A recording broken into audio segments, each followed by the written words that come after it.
आषाढ़ मास के शुक्ल पक्ष की इस पद्मा एकादशी को अधिकांश व्यक्ति देवशयनी अथवा देवशोनी एकादशी कहते हैं।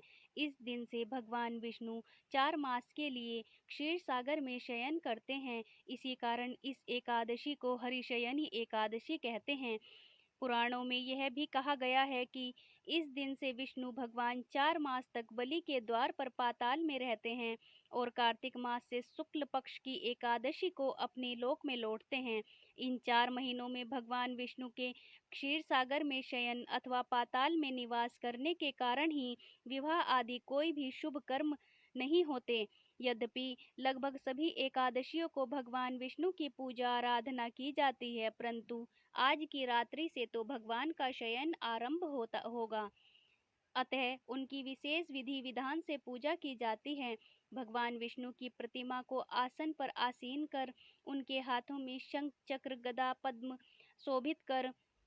सुशोभित कर उन्हें पीतांबर पीले वस्त्रों या पीले दुपट्टे से सजाया जाता है।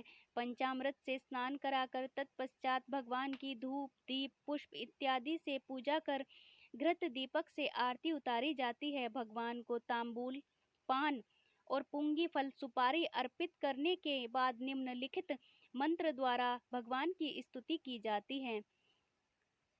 सुप्ते त्वयि जगन्नाथ जमत सुप्तम भवेदिदं विबुधे त्वयि बुभु च जगत्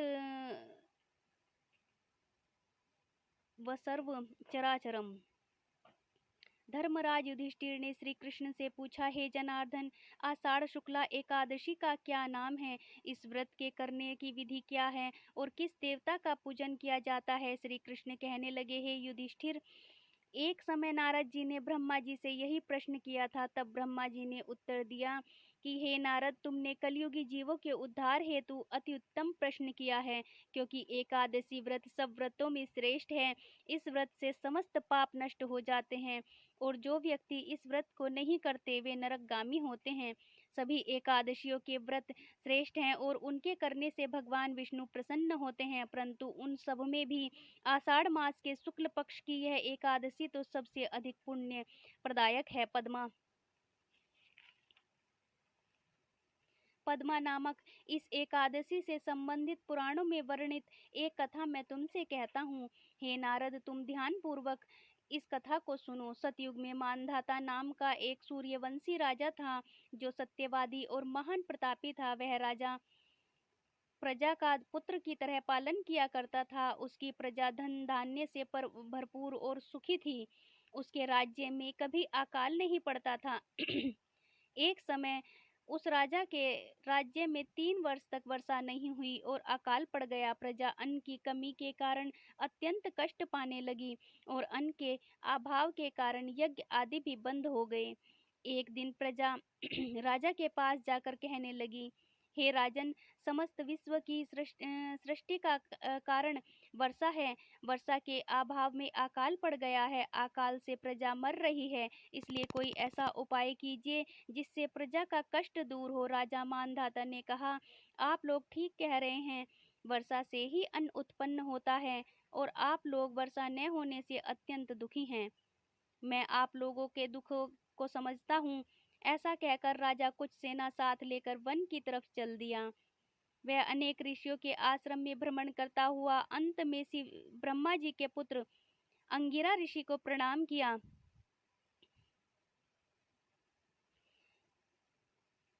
मुनि ने राजा को आशीर्वाद देकर कुशलक्षेम के पश्चात उससे आश्रम में आने का कारण पूछा। राजा ने हाथ जोड़कर विनीत भाव से कहा, भगवन, सब प्रकार से धर्म का पालन करने पर भी मेरे राज्य में अकाल पड़ गया है। इससे प्रजा अत्यंत दुखी है। राजा के पापों से ही प्रजा को कष्ट मिलता है, ऐसा शास्त्रों में लिखा है। जब मैं धर्मानुसार राज्य करता हूँ तो मेरे राज्य में अकाल कैसे पड़ गया?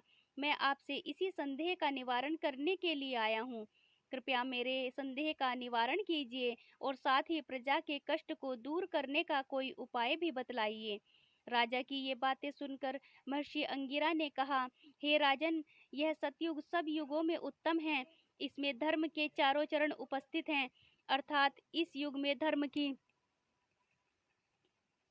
सबसे अधिक उन्नति है। लोग ब्रह्मा की उपासना करते हैं और ब्राह्मणों को ही केवल वेद पढ़ने तथा तप करने का अधिकार है, परंतु आपके राज्य में एक शूद्र तपस्या कर रहा है। इसी दोष के कारण आपके राज्य में वर्षा नहीं हो रही है। इसलिए यदि आप प्रजा का भला चाहते हो तो उस शूद्र का वध कर दो। राजा ने कहा, महाराज, मैं उस अपराध तपस्या करने वाले शूद्र को किस तरह मार सकता हूँ? आप इस दोष से छूटने को कोई अन्य उपाय बताइए। तब ऋषि कहने लगे, हे राजन, यदि तुम अन्य उपाय जानना चाहते हो तो सुनो। आषाढ़ मास के शुक्ल पक्ष की पद्मा नाम की एकादशी का विधि पूर्वक व्रत करो। इस व्रत के प्रभाव से तुम्हारे राज्य में वर्षा होगी और प्रजा सुख पावेगी। इस एकादशी का व्रत इस सिद्धियों को देने वाला तथा उपद्रवों को शांत करने वाला है। अतएव प्रजा सेवकों तथा मंत्रियों सहित तुम इस व्रत को करो। मुनि के वचन सुनकर राजा अपने नगर वापस आ गया और विधि पूर्वक पद्मा एकादशी का व्रत किया। उस व्रत के प्रभाव से वर्षा हुई और प्रजा को सुख पहुंचा। इस हरिशयनी एकादशी का व्रत सभी मनुष्यों को करना चाहिए, क्योंकि यह व्रत इस लोक में भोग और परलोक में मुक्ति का देने वाला है। इसकी कथा के पढ़ने व सुनने मात्र से ही मनुष्य के समस्त पाप नष्ट हो जाते हैं। बोल श्री हरि नारायण की जय।